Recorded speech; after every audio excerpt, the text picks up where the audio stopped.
we are going to be talking about unpermitted ADUs and the process. Thank you, Annie. We're going to be talking about unpermitted ADUs and the process to bringing them up to code. A new law went into effect in January in California called AB 2533. There's a link in the video description below that should take you to the full text of that law. What that did was it required cities and counties to have certain standards, right? That made it very clear how you brought an unpermitted ADU up to code. What is an unpermitted ADU? That's part of the process they should publish, but an ADU is like an independent living facility. So you've got a place to sleep, a kitchen, and a bathroom. And maybe it's all a studio apartment, so the kitchen is in the same place as the place to sleep, but it's an independent living facility with its own kitchen and bathroom. And cities and counties, according to AB 2533, have to have a process that you use to bring an ADU up to code, even if it's unpermitted. And they should be really clear about that process. And that process should include a checklist of what the inspections will entail for substandard health and safety things that they're looking for in your living quarters. It is June, and so cities and counties have started adopting that process. And that process is different in every city and county. So I'm compiling a big list. There will be a video later in the month that's much shorter where I kind of distill what I've found. But this stream, I'm just going to be going through the list, which you can find a link to the work in progress list in the description below this video. But this stream is just going to be going through that list, kind of making notes and observations before I film the video later this week. So without further ado, I am just going to bust into that list, which is linked in the video description below. And I'm going to be going through different cities and kind of thinking out loud. So if you've got any questions, feel free to pop them in the comments. Otherwise, this is just kind of you and me working through a list together. Also, if you have a city that should get added to the list, like your city or county has a process, feel free to send it. Some cities like Los Angeles actually had a process before AB 2533. I'm including those and just putting an asterisk that says, hey, this is pre the law. It's not taking into account AB 2533, but they already had a process, so it's pretty straightforward to think about it that way. The difference between some of these jurisdictions is pretty massive. Like some of them are making it very, very hard to think about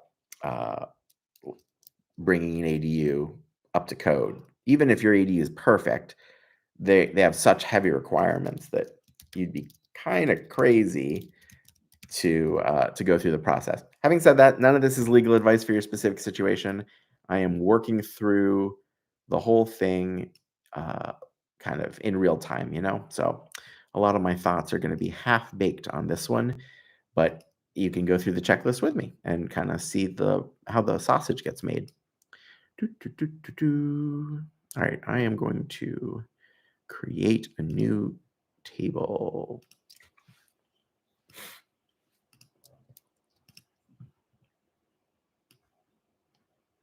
If you have any questions, pop them in the chat.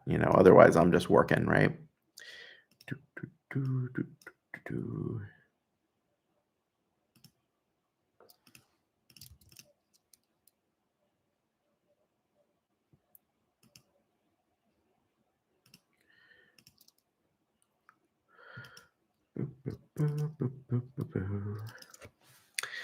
Connecting my Google Sheets account to Airtable. Sometimes I like doing Airtable better than Google Sheets because like the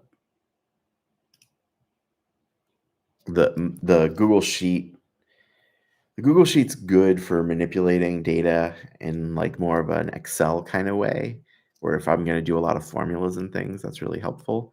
But sometimes when I want other people to be able to submit cities and stuff, actually an Airtable is better. So part of this process is I'm converting everything to an Airtable, which should be nice. All right. And at the end of this process, we'll kind of have the best and worst cities for these Amnesty ADUs, all right now, just starting down the list, I wanted to see how many I even have. So it looks like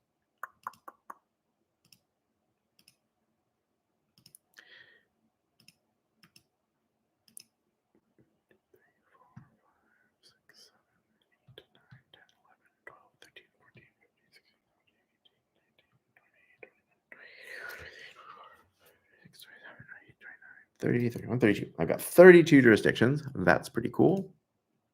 And I'm just going to start going through them, Okay, so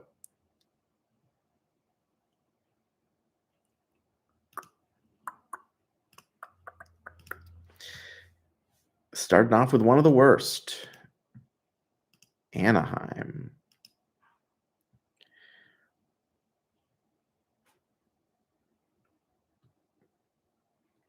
So one of the common themes is that some cities make it really obvious that they do not want to bring Amnesty ADUs out of the shadows. They just want to make the list so hard that people get scared away. And the shortest checklists are really short. There's like 1-page checklist, and then there's like 11-page checklists. And actually, sometimes the one-pagers, you would think that those are simpler, but sometimes the one-pagers are the worst. Oh, thanks, Lena. I appreciate it. Oh, I'm so glad you started your ADU. That's awesome. And the support helps a lot. Even though, every small donation, actually, YouTube pays a lot of attention to that stuff. So every dollar counts. I really appreciate it. Thanks a ton. If you guys ever feel like I'm saving you some money on the project or giving you the confidence to start, then throw in a buck or two through the channel, like through the features that YouTube gives you, actually sends signals to YouTube that like, hey, this is a good channel to share with more people. Accessory drinking unit at the ready so that we can talk about Anaheim. I'm going to share my screen because that's cool too. I think I'm going to share my screen. Conditions. Yeah, here we go. So this Anaheim checklist.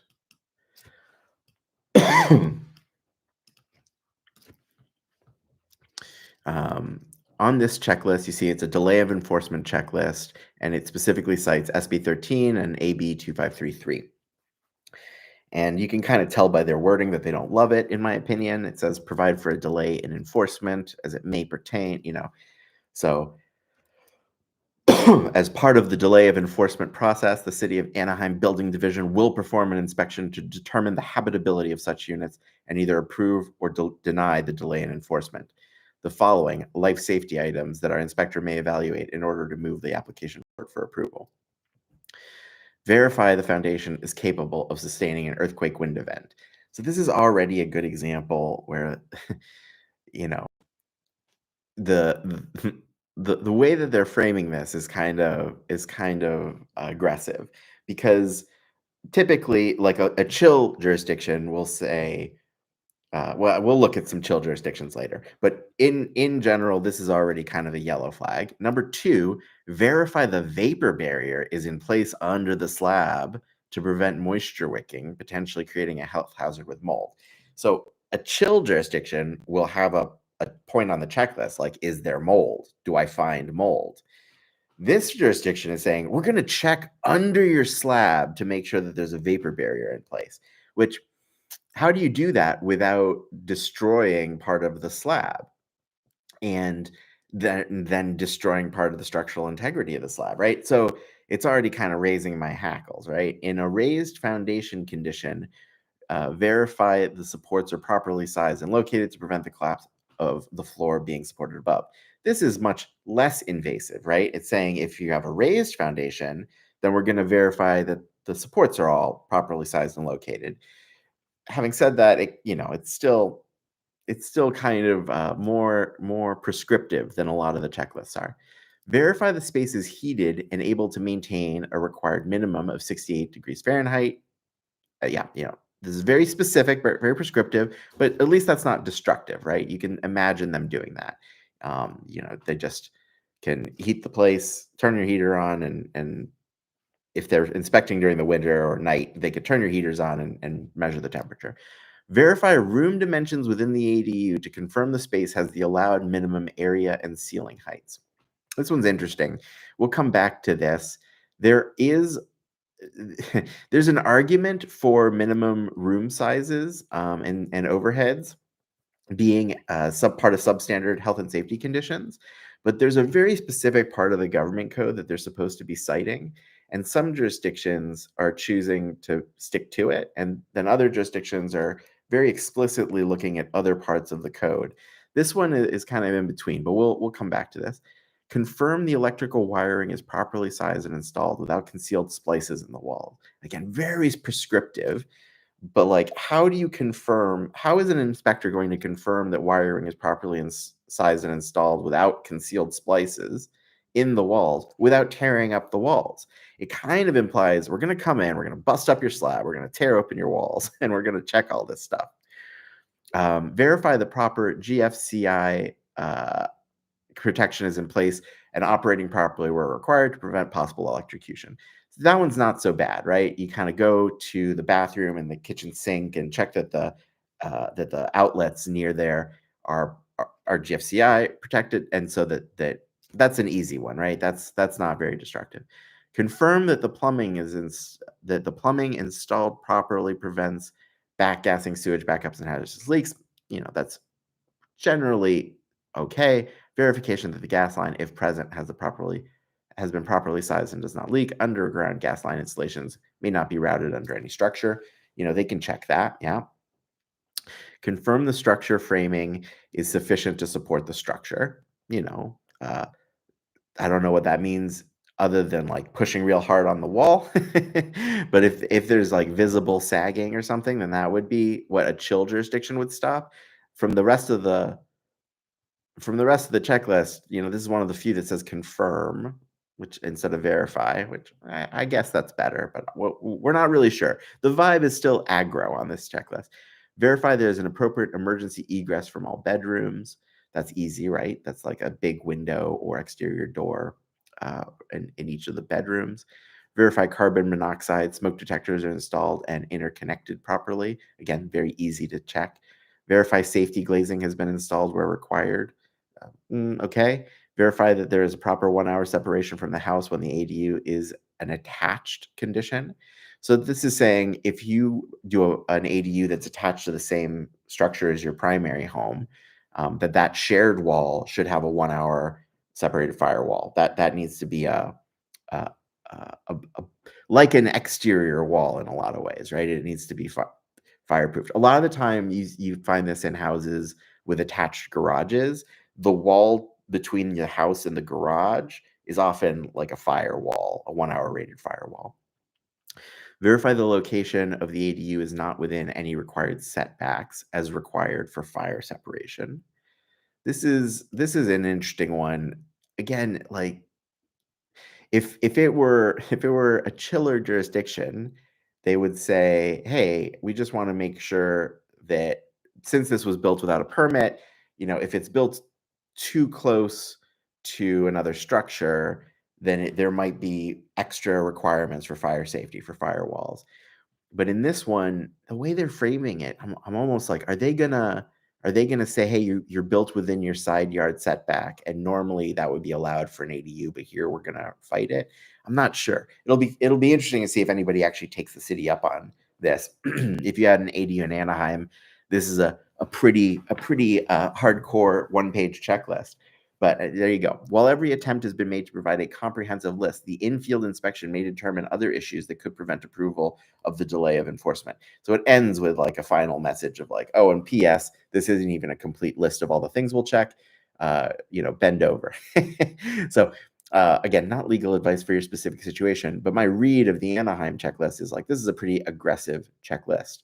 It's impressive because it's only 1 page long, but in that 1 page, they really kind of spell out loud and clear that they might be pretty mean during the process. So I'm going to go over to my table. I'm going to put a note in that says aggressive 1 page checklist, and I'm gonna use this one in the video, especially the vapor barrier and wires in wall line and the line at the end that says like not a complete checklist.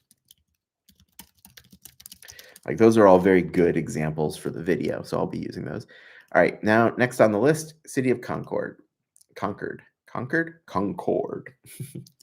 So Concord, what we've got is a 3-pager. Okay, I'm going to share my screen again so you can see the same checklist as me. This is a 3-pager.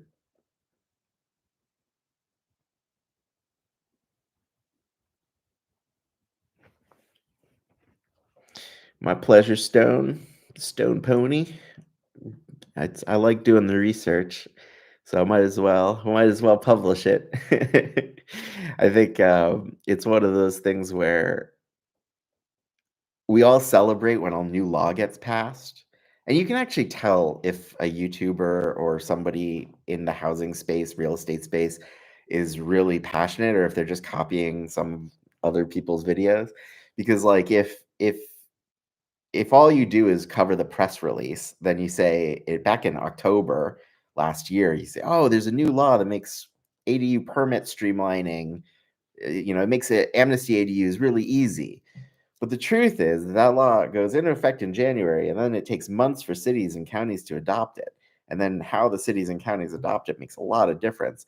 So it's always my thing is like, let's wait to see how it's getting implemented, and then we can really sink our teeth in, and then we'll really know. So it's a pleasure to share all these follow-ups.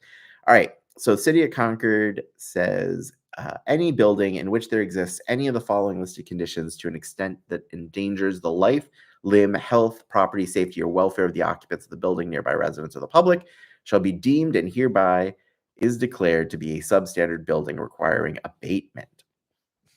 So they're giving the good thing about this paragraph, it's a little scary, but the good thing is that they are focused on substandard issues, right? Which is great because that's what the law requires. The law says cities need to make sure that the unpermitted ADU doesn't have any substandard living conditions. What some cities and counties are doing is bringing you up to standard, like high standards of building code or health and safety. And really, the law says you can't be violating that. You can't have these substandard issues. So substandard is a good word to see there. Number 1, inadequate sanitation. That could be the lack of a good water closet, lavatory, bathtub, or shower in a dwelling unit. So that's that's like an either or. You just need something like one of these, right? No, that's not true, is it? I wonder if toilet is separate. I'll have to look that up. Okay, so I'll look up this phrase. I'll make a note that I'm looking up this phrase because I'm not sure if that includes the bathroom or not. Okay, oops.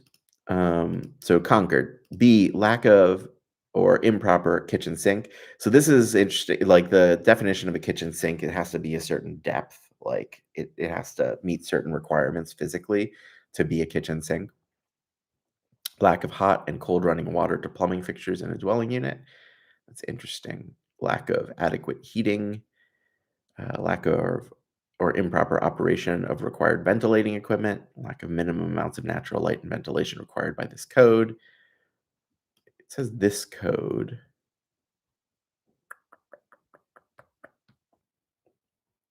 Hopefully that's referenced somewhere.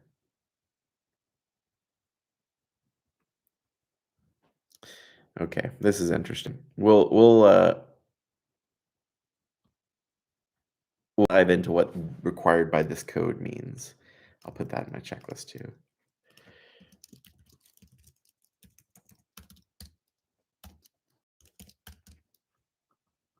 Okay. Room and space dimensions less than required by this code. Lack of required electrical lighting. Dampness of habitable rooms. Infestation of insects, vermins, or rodents as determined by a health officer or if an agreement does not exist. Visible mold growth, general dilapidation or improper maintenance, lack of connection to required sewage disposal system, lack of adequate garbage, rubbish storage, and removal facilities. Okay, so that's, That seemed like an accurate list.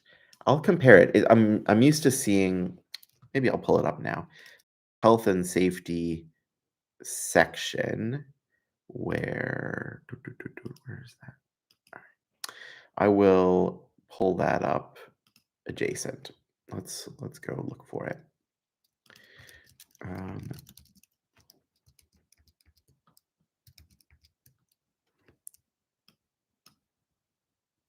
It's 17920.3 of Health and Safety Code. And so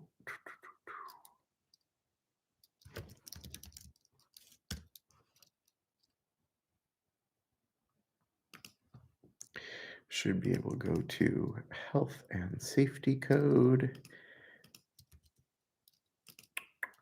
Okay. I'm just going to pop it in the chat too, so in case anybody wants to follow along.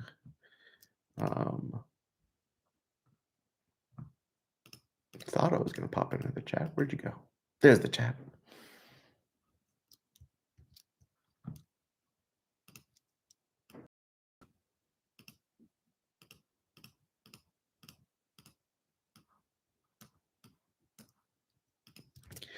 All right. So that's the health and safety code we're going to be using. If you're watching this video after the live is over, I'm going to put it in the video description. But that's the health and safety code. And then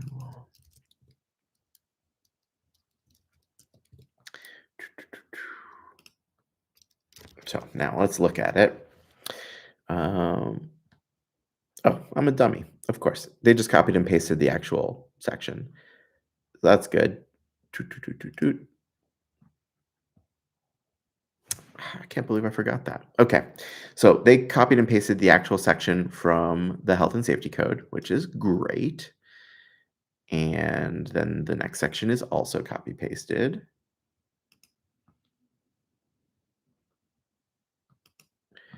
And then they got, yeah, the whole thing.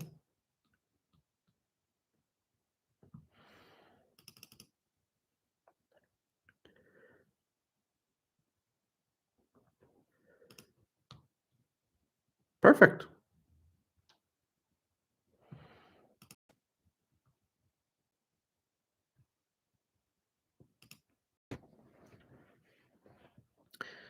Concord just copy pasted the whole section. Can't quibble with that. All right. We're going to do that.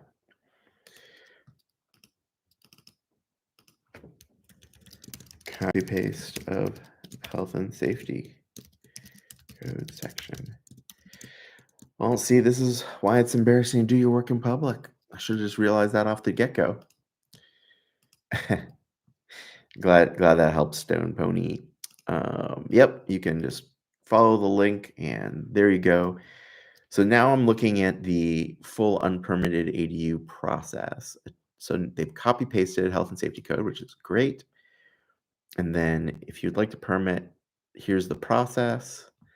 And this is really important conceptually. The checklist is one part of the process, but then the actual application process can be really light or it can be really heavy. And so you want to see what it is. For them, they'd say, okay, here's your custom designed ADU permit process. Oh no, you want to go to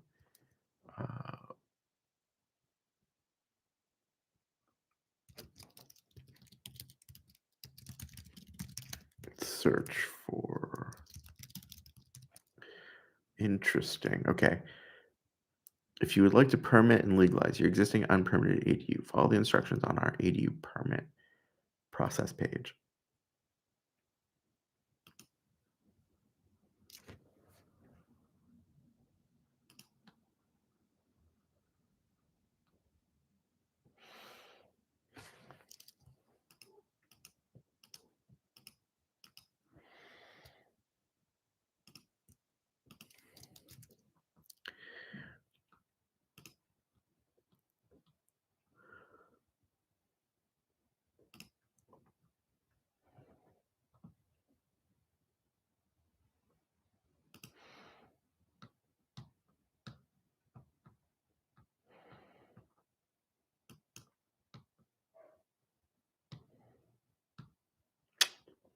All right. Well, based on this, it would have to be the custom designed ADU permit process, I think, which starts with meeting with a planner to determine where an ADU, well, that's if they're going to make you go through the exact same process as the custom designed ADU, that's pretty heavy because it means you're going to have to put together a full plan set and apply just like you were building an unexistent an unexisting ADU, like a ground up new construction. If they're requiring all those steps, that would be pretty heavy. Now, the best way, if you're in a jurisdiction like this, one of the things that I'm trying to figure out is how do people save money on a pretty expensive process. So that ADU guy, who's another YouTuber, he's got a cool channel. He's focused a lot on accessory dwelling units, obviously, and his name is Derek. He's launching a thing. For ages, he's been giving away free floor plans, and he's also launching a thing where you can, if you do ground up new construction, you can use his free floor plans for free. That's wonderful. But if you're converting an existing structure that doesn't have a permit yet, or you're going from scratch on a garage and turning it into an ADU, in either case, you can use this service that he's launching. And there's a link in the video description. It's an affiliate link, which means I get compensated if you use it. He's launching a service that helps you draw up your own plans. And there's kind of two ways to do this. You could go to an architect or a designer or GC, somebody who knows how to document the existing conditions. You have them draw up your plans, get a structural engineer to stamp them, get everything required for a plan set, and then you submit that to the city. Some people have always contacted me and said, Ryan, isn't there a way to do this on my own since it's already an existing structure? I don't need like a fancy professional. I just need somebody to stamp my permits. That's always been harder than it sounds, but this is a process that will get you there. So Derek and his team will kind of walk you through documenting the existing conditions. It will require you to like roll up your sleeves, get the tape measure out and do some work. You might have to bust out a shovel to check the footings on your existing structure, stuff like that. But it's a pretty cool way to try to do this and use some of your time to lower the overall project costs. And there are, you'll get a full plan set at the end, which you can get structural stamps on, and that's the process. So it sounds like that's the process for Concord. I'm going to put that in my sheet as difficult process. So I'm kind of trying to figure out exactly how to do this, but we're going to say process same as custom AD.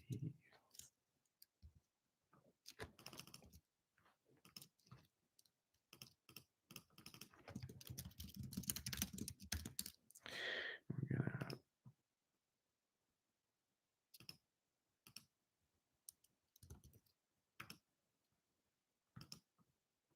add a second column for link. I am going to put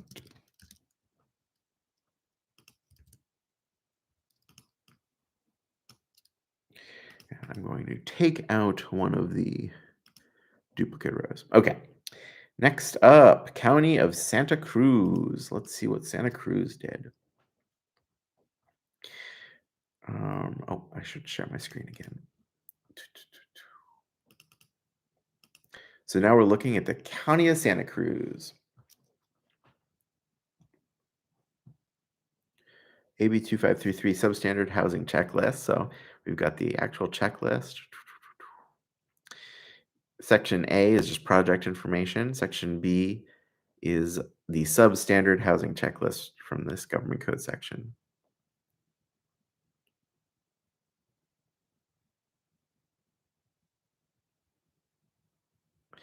It does have this like, hey, we might identify extra stuff in the field.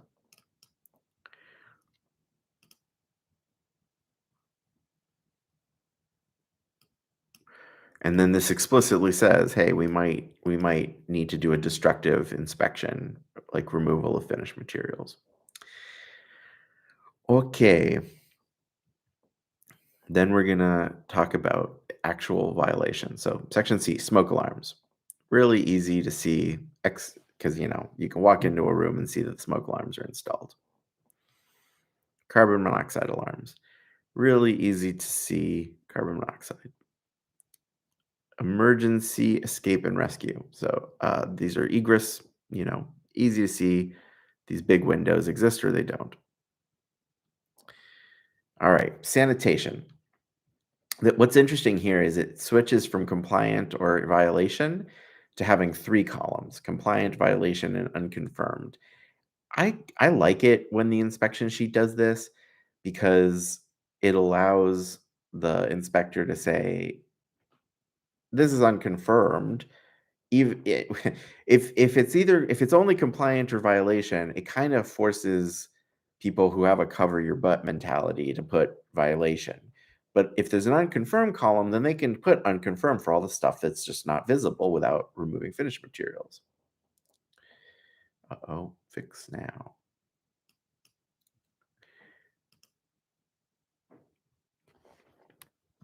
So this sanitation window, it has these three columns. That's nice. Proper water closet, lavatory, and bathtub or shower in a dwelling unit. Proper sink. Okay, so this is the copy paste of that section again.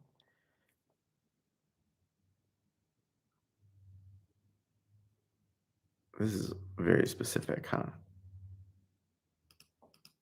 I wonder, let me pull up that section again.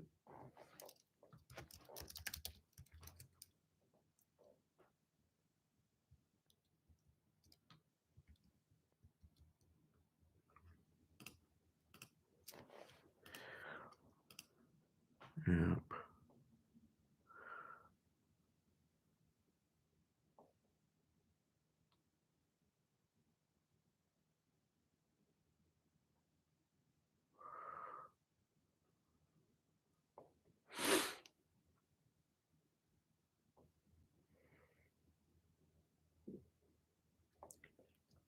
So this is a much more chill way to frame the same foundation requirement. Right here, it's saying adequate foundations are provided, may require exposing an area of foundation to verify.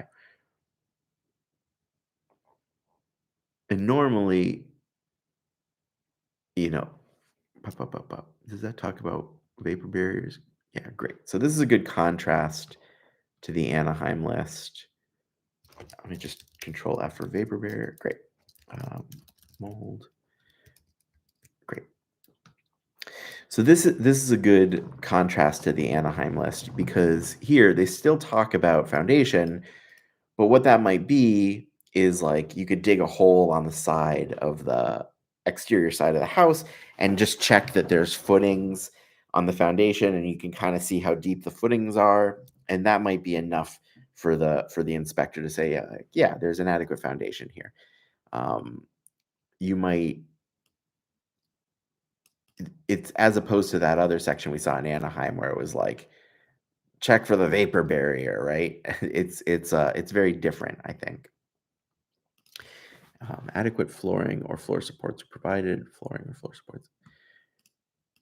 I got a question in the chat. Says, could you recommend an ADU contractor in Fresno, California?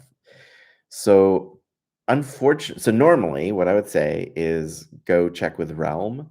I'm pretty sure somebody just went through. 'Cause they're a sponsor of the channel, and so they help people find builders in different parts of California. But it is hard to maintain a good builder network in every part of California. And unfortunately, I think that they've actually stopped doing Fresno. You should check with them because it's free to check if they've got builders in the Fresno area that are vetted. And if they don't, then no, I don't have direct recommendations, direct referrals. Sorry, Juan. Juan Manuel. Okay. Back to the checklist, flooring or floor support. There are no present members of walls, partitions, or other vertical supports that split, lean, list, or buckle due to defective material deterioration. See, that's a good way to frame, like, how's the framing, right? And like if there's visible splitting, leaning, listing, buckling, then that's something to be concerned about. Do, do, do, do. There are no apparent members of walls, partitions, or other vertical supports that are of insufficient size to carry imposed loads and safety. So again, very chill way to say, like, is this obvious? If there's like a big beam that's obviously not supporting something, or sometimes you'll see it and you'll kind of go in and there'll be like this big support beam, and then there'll just be like a little 2x4 between it and something it's supposed to be supporting, and you're like, wait a second. That's not how engineering works. All the weight is now on this one 2x4. If something's obvious and visible like that, then this checklist gives the inspector a way to flag it. Sagging, splitting, buckling.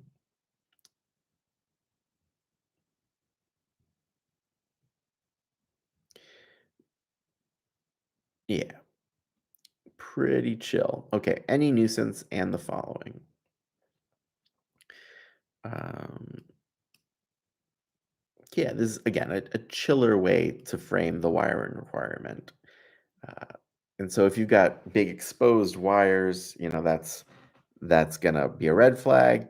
If you've got um, if you've got wires hidden in the walls, they could just hit unconfirmed, or they could say, well, if you want, we can open up a section of wall just to make sure that the wiring seems to be installed in good and safe condition. Um, it's not quite as aggro as the Anaheim list, right? All plumbing except the plumbing that conformed.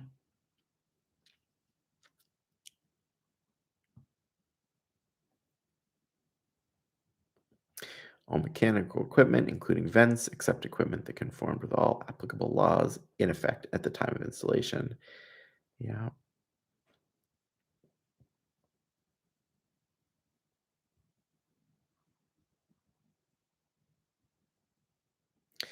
Still a weatherproof shell.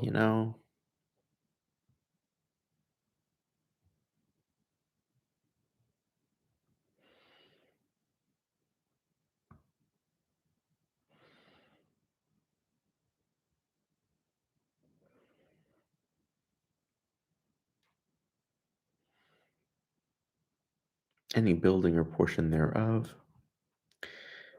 that is determined to be an unsafe.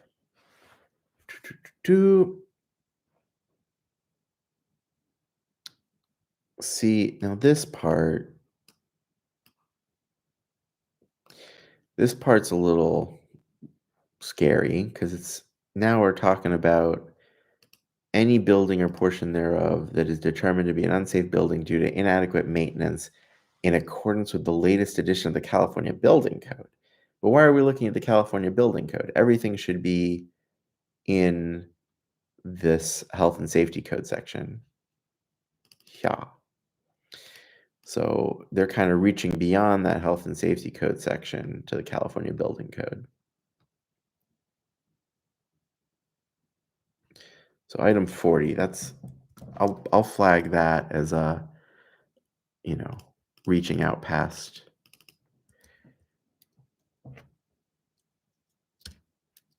That's a little suspicious to me. I'll check into it. All buildings or portions thereof not provided with adequate exit facilities as required by this code. Blah, blah, blah, blah, blah, blah.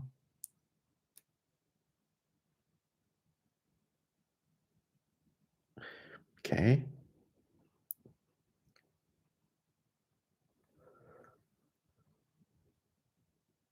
Okay. And always these last lines. This happens on a lot of the checklists where in the very last one they go possible inadequate structural resistance to horizontal forces. Now what that means is, hey, do you have a shear wall? Right? If you think about, we could do a little bit of basic physics here.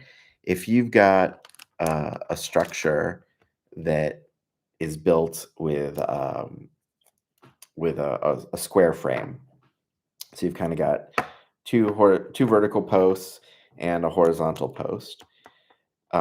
If you apply enough pressure to the side of that structure, it'll just like bend over, right? It'll bend really easily. That's called shear force, and it happens, and it happens during earthquakes a lot or large winds, but horizontal forces can just push a wall right over because that's how we frame things.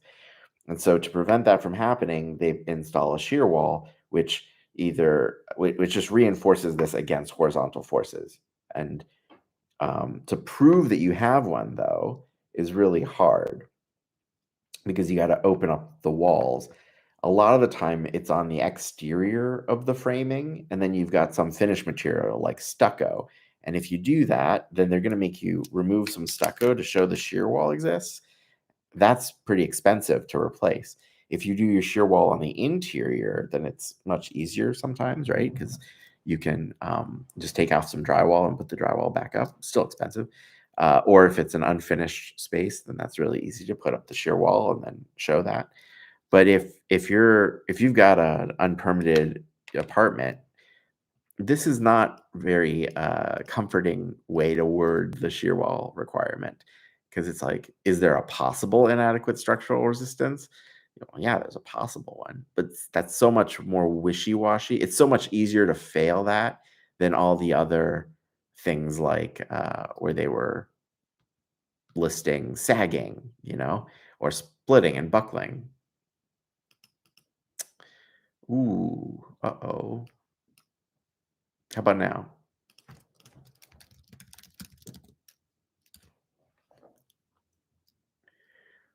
You should see my screen.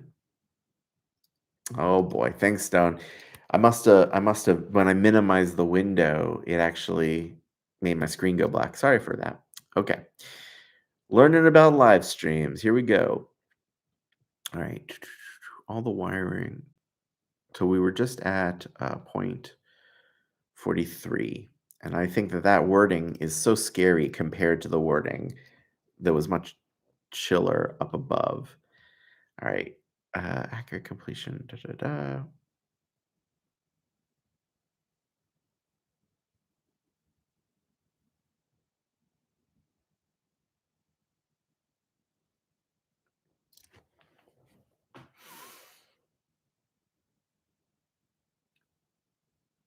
Okay. Seems pretty good, but it's not a favorite. So this is a 5-page checklist. I'll say it's 5 pages, fair with some yellow flags. Number 43, shear wall, for example. All right, now let's do Dorado County.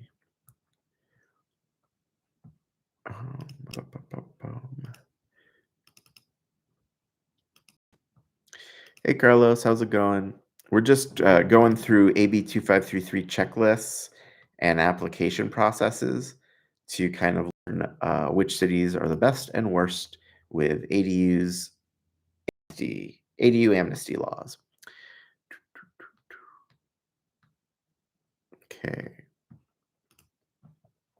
So first things first, we've got the process.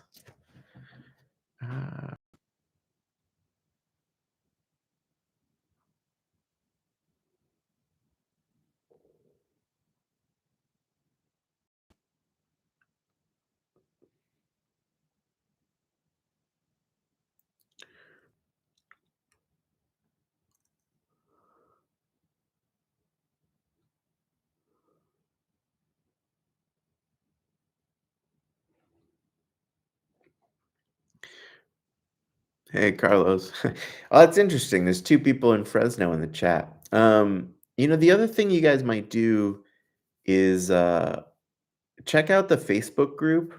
It's called How to ADU on Facebook. You're not allowed to self-promote. So if you ask for a builder, it's kind of it's ineffective because the builders who follow the rules won't promote their own services.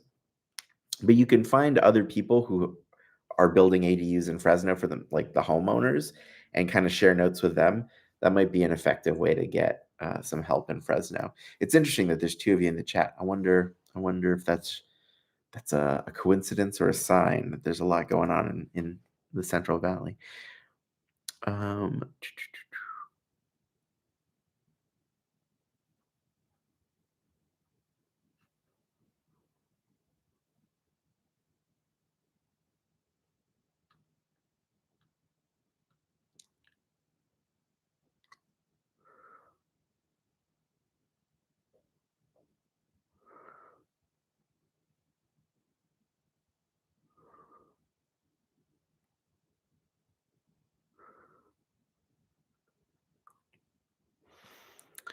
nice. I'm glad you found the live, Carlos.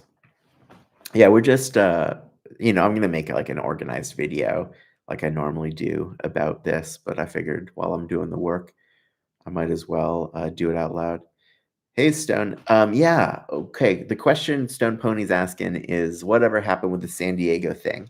That's presumably about San Diego bonus ADUs.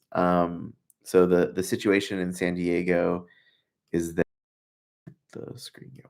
The situation in San Diego is that uh, in addition to normal ADUs, people can build bonus ADUs where if you do one affordable, deed restricted affordable unit and you rent it to income qualified tenants, then you could do an extra ADU at market rate, a bonus ADU.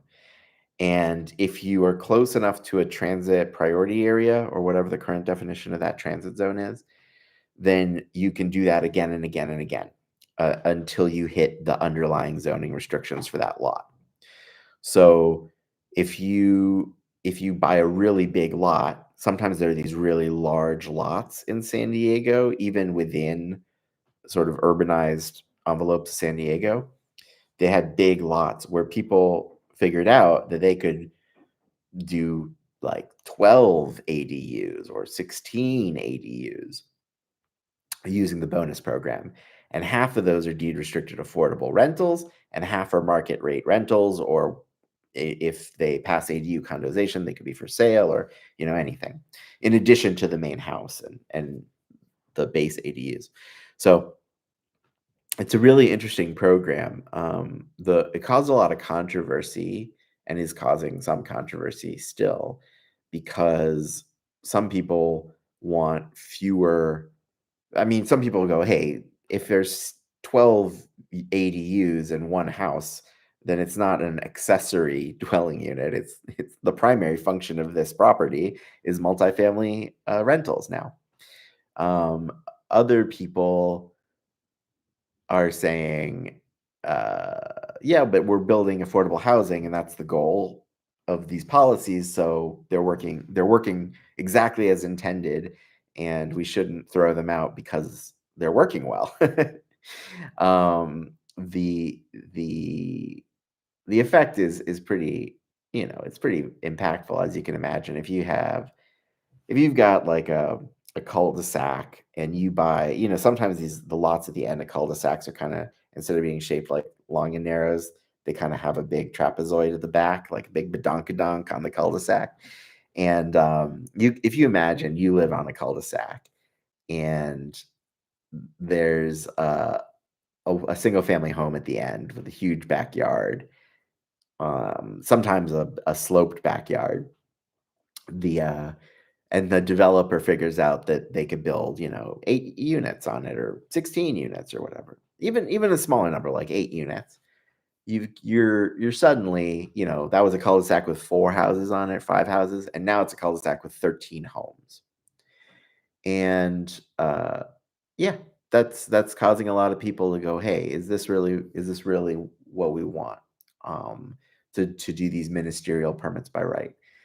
So that's going back and forth. The current status is that the city has put together a list of suggested amendments to the bonus program. Um, I would characterize it as a bit of a death by a thousand cuts, where if the city adopts all the amendments proposed, it will pretty much kill the bonus ADU program. There will be very few projects that still pencil if all the amendments are adopted. If if you're against development of any kind, then that's a win. And if you're in the middle, like I would say like I'm sort of in the middle of the road on the bonus ADU program. Like I love it conceptually, but I do understand that homeowners want a more mediated approach. I'd say that if for people like me who are in the middle, that the amendments go too far, that they'll really kill almost all the viable projects for bonus ADUs. I think it's an interesting debate. Anyway, right now it's been passed to the city council. I had expected it to pop up on the June agenda, and city council is actually meeting like right now, and yesterday, and it's not on their agenda.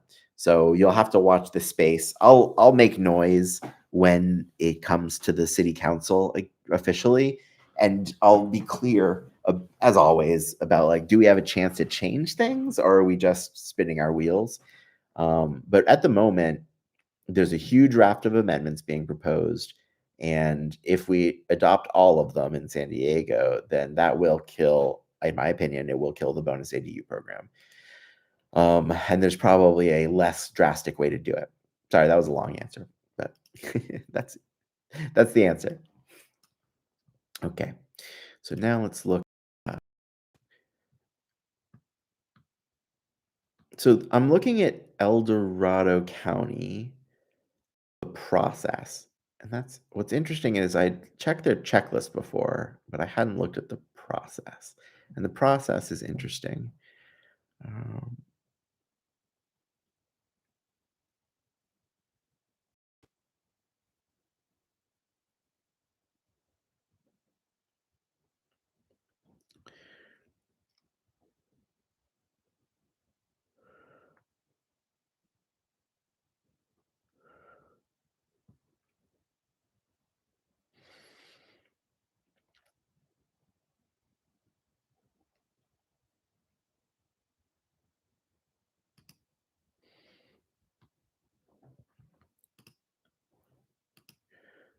okay.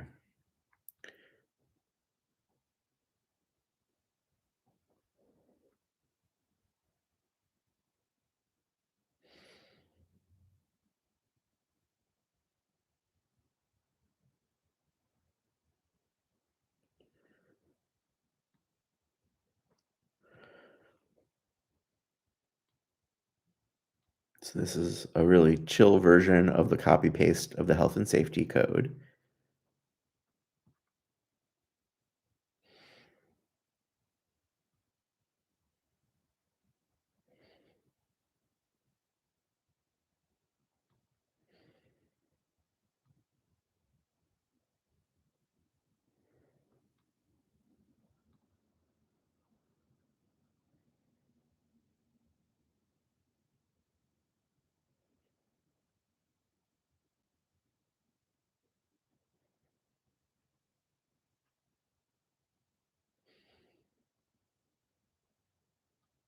This is a really chill checklist. This is an example, I think, where it's worded in that kind of like no nonsense way. It's replaced a lot of the language like lavatory and water closet with like toilets. It's it's uh it's just saying, "Hey, do you got inadequate heating or ventilation?" You know,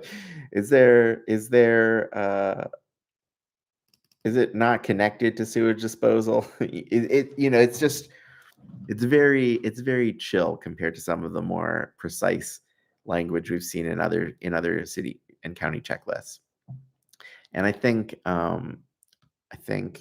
if I were bringing a checklist to a jurisdiction, which I will do probably in Napa, I will probably include this checklist as a pretty good example of a chill one. Um,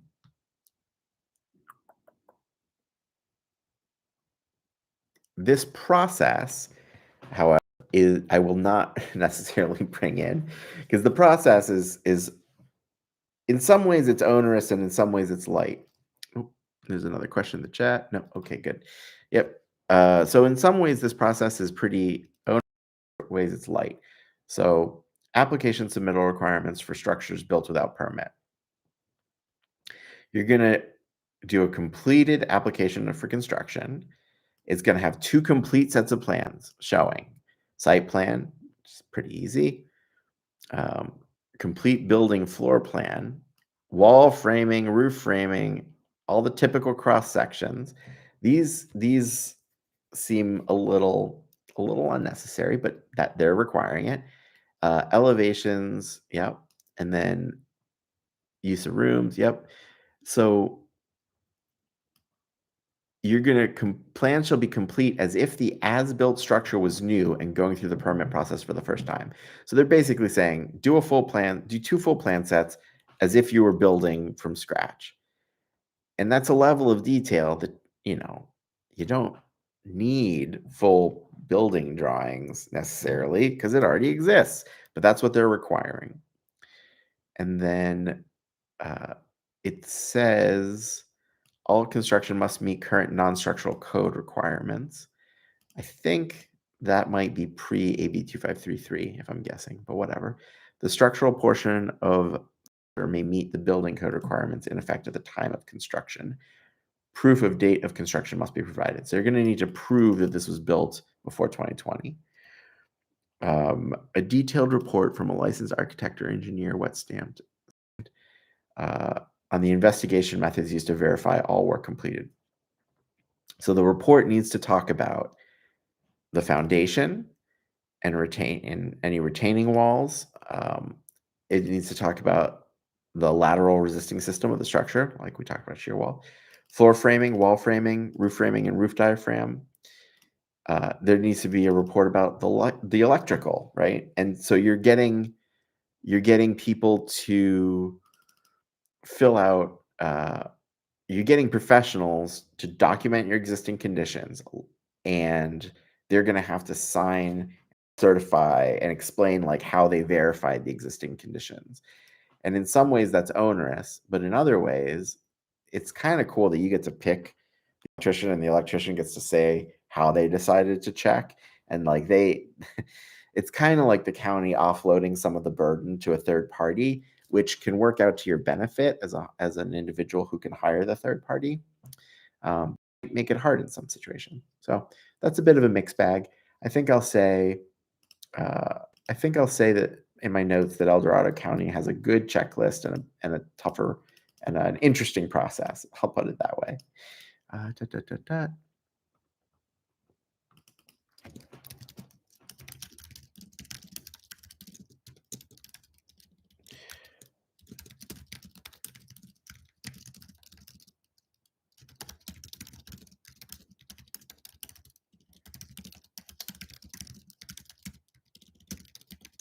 Okay, so I'm going to put great checklist, very chill, heavier process that requires a lot of documentation from an electrician, plumber, engineer, etc.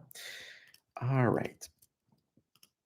We can delete the duplicate record and keep on going.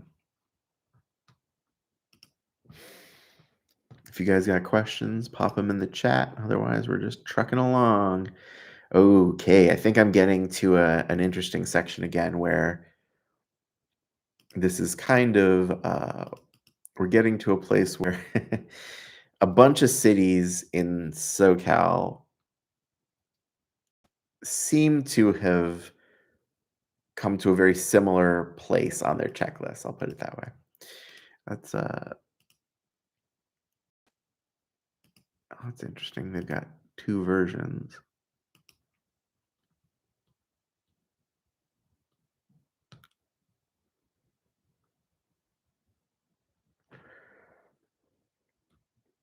Okay, well, I'm looking at the one revised in April because that's the current version.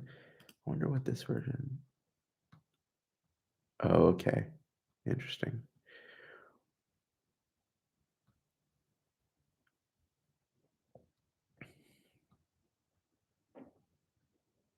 All right. So here's the checklist. And a lot of the 4-page checklists fall into this category where they've basically broken down the sections. Smoke alarms, carbon monoxide, easy, emergency egress, easy. Now, inadequate sanitation, it's copy paste of that first section from the health and safety, right?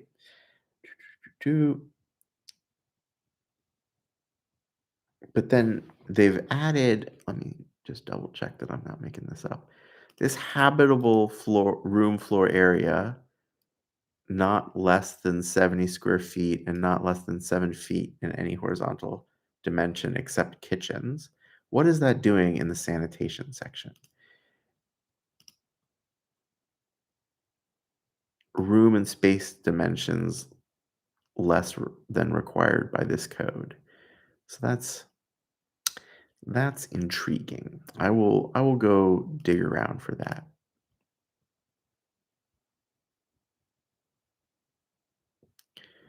I'm not quite sure that means what they think it means, but I could be wrong. Dot, dot, dot, dot.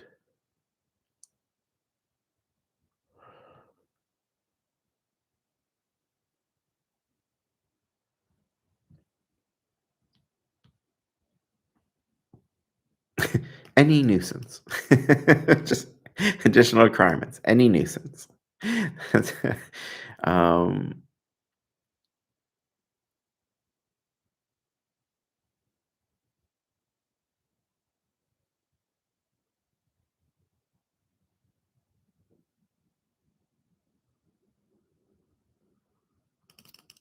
then this is that section again that we saw in another city earlier.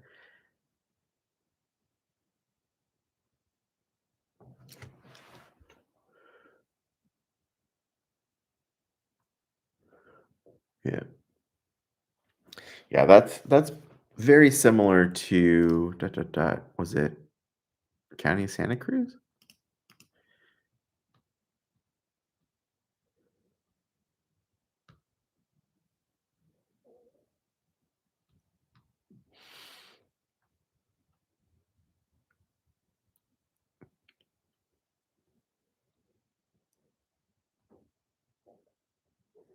Yeah.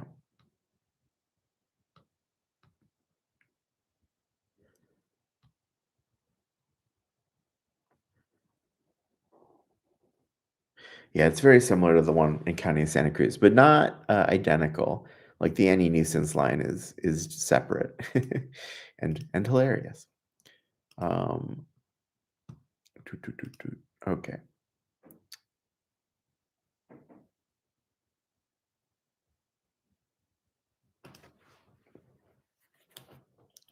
so what we've got is,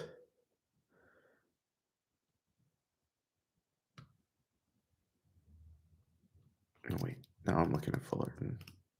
Yeah, all right.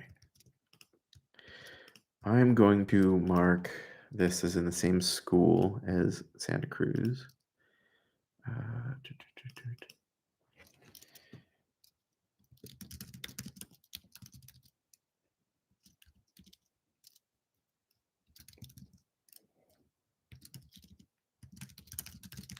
We're going to mark it as a standard 4-pager that a bunch of SoCal jurisdictions adopted.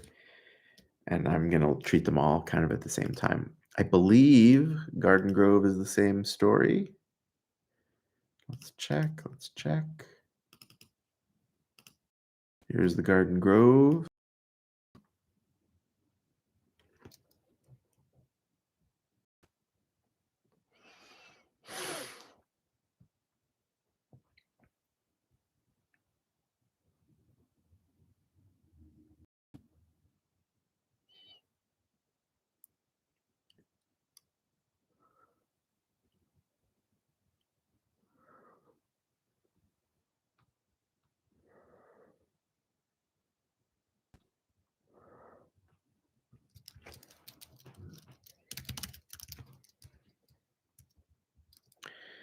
Okay. Looks like we need to.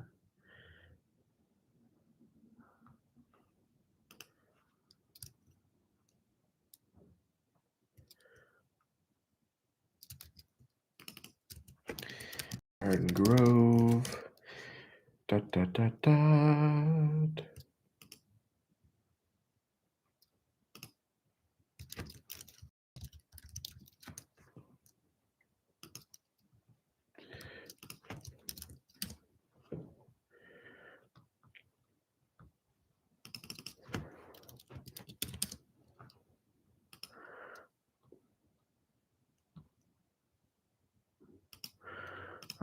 right.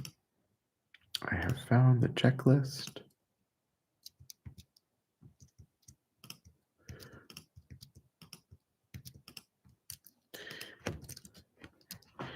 Here we go. Looking familiar.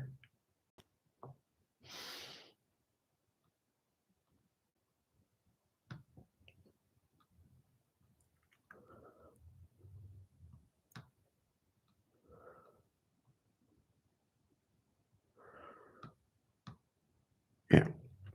Basically the same list. And this one is very identical. I'll do a side by side, but it looks identical to the Santa Cruz one. So I'll put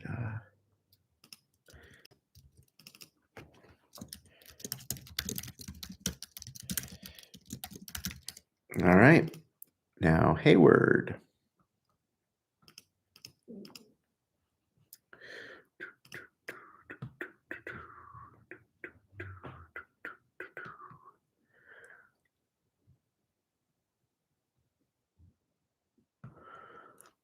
So the Hayward process, let's just show you the screen.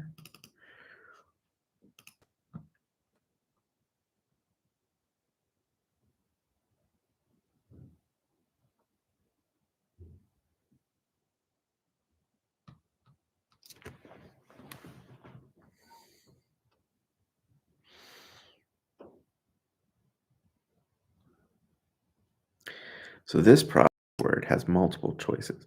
Path 1, standard building permit process, legalized unit. Path 2, certificate of compliance, legalized unit.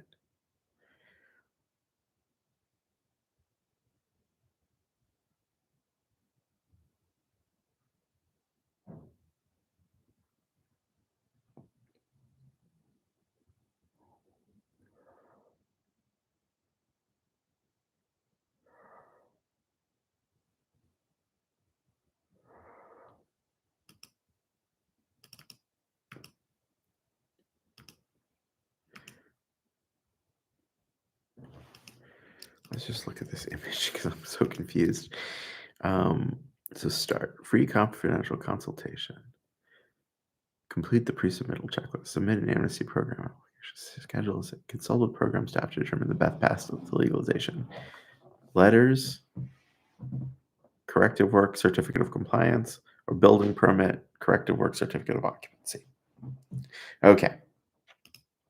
So they're saying that one is a certificate of compliance and one gets you a certificate of occupancy with a building permit.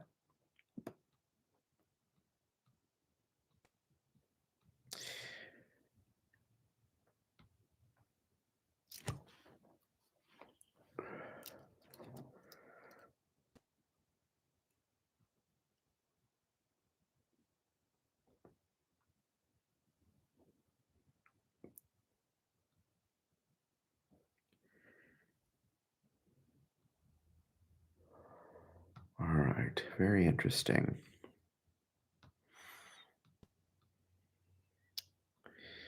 Let's look at the handout.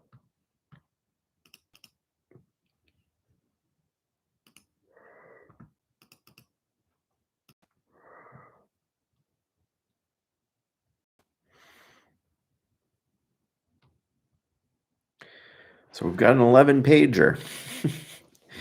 Was the existing unpermitted dwelling unit built before? Yeah.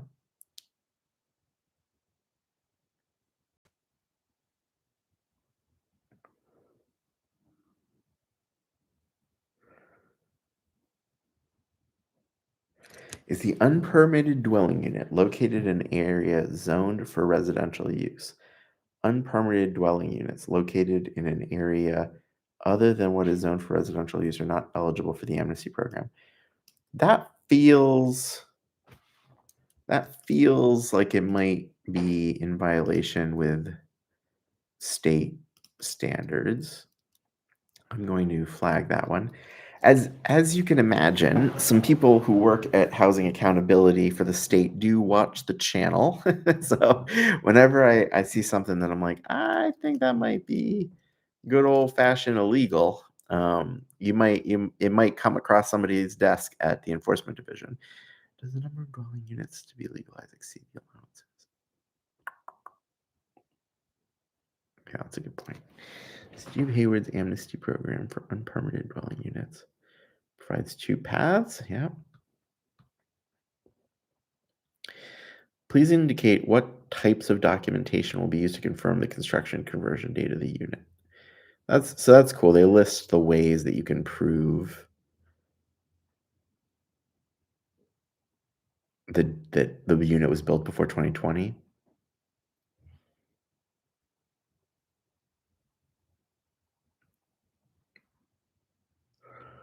Yeah.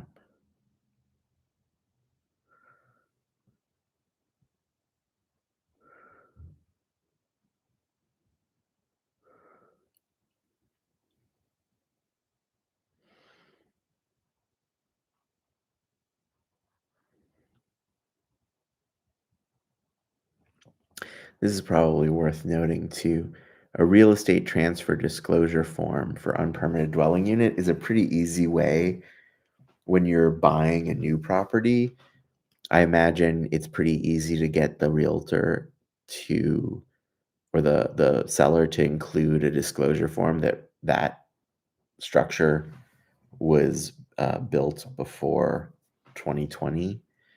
Um, that might be a good thing to flag in the video.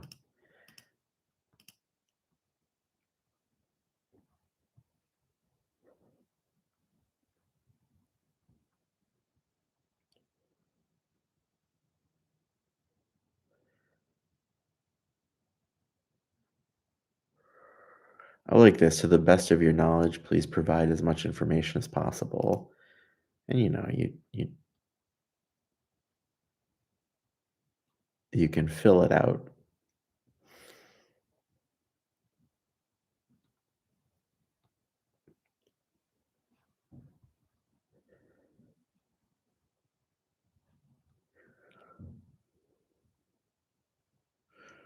It's a little counterintuitive because you're checking like, yeah, somebody did this without permits, but actually, what you're saying is I've got good plumbing, good toilet, good, good, good everything.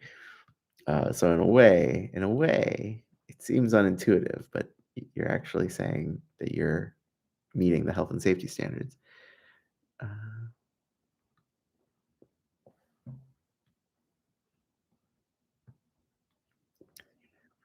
Structural damage or defects due to deterioration. All right. So now we're into the checklist.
I don't know where they got some of these, but they seem pretty reasonable. Like the stairway landing and balconies standards do seem like real safety standards that you would have at an if you were doing an inspection of like a Section 8 apartment.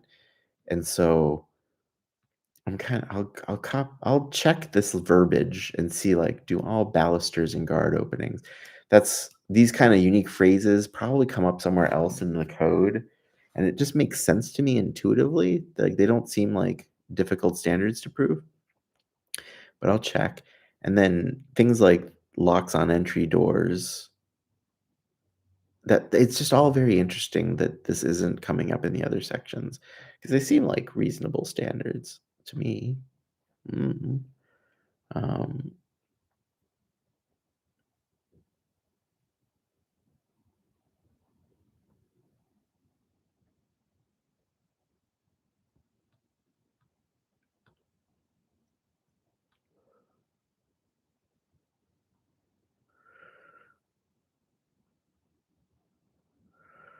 so like this, and there's even two asterisks here. Is the ADU located within 150 feet of the public right-of-way curb for fire safety and access?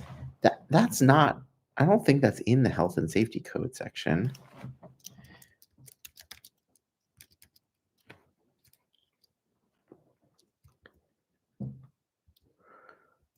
Um,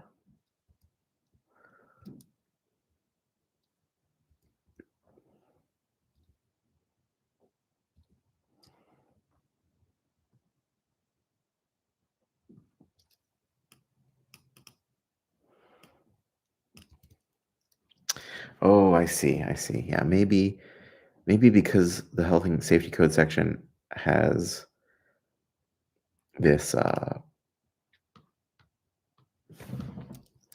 this mention of substandard building includes a building not in compliance with section 1314.3.2. Let me go open that section up too. All right, we'll do that at the end.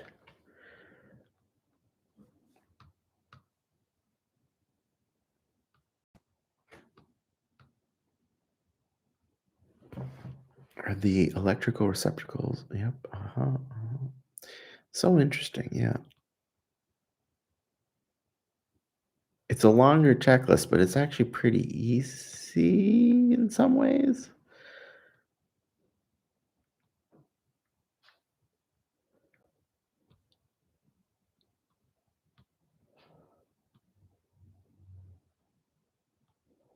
Yeah.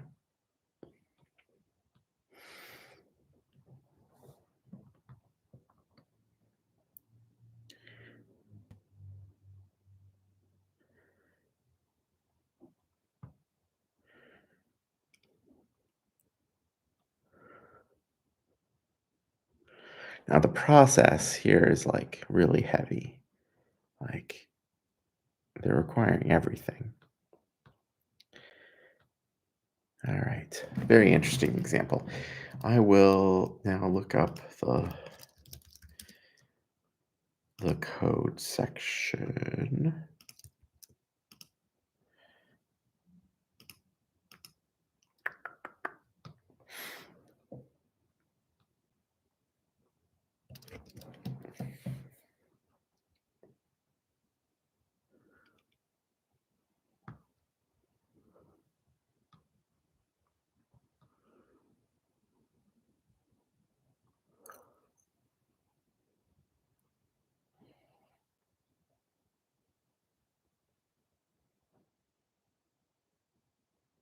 Hmm. All right, that section kind of just points to other sections. Okay. Well, that is all that I'm going to do for this session. I've been working on it for an hour and a half. So hopefully everybody got a lot of value. If you have any questions, feel free to pop them in the chat now. But I am closing up the tabs.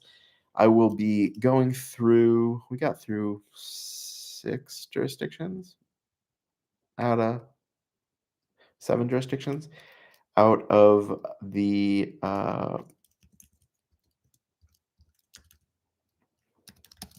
30. So that's not bad. I'll probably go faster once we're hitting some of these repeat jurisdictions where they're using the same exact checklist. But I'll just keep doing this, and then I'll do a compare and contrast. I'll do a video with the best and the worst cities, and hopefully that will be helpful to all who are doing Amnesty ADUs or trying to figure out if they can bring an ADU up to code, bring it out of the shadows. It does help, and it's a it's great to get uh, safe and consistent housing when you're doing these. So I appreciate anybody who's thinking about bringing their ADU up to code using AB 2533, and hope you'll enjoy the the shorter video I do that condenses all this work, all this research. And I appreciate everybody who's stuck around and watched. Thank you for coming by.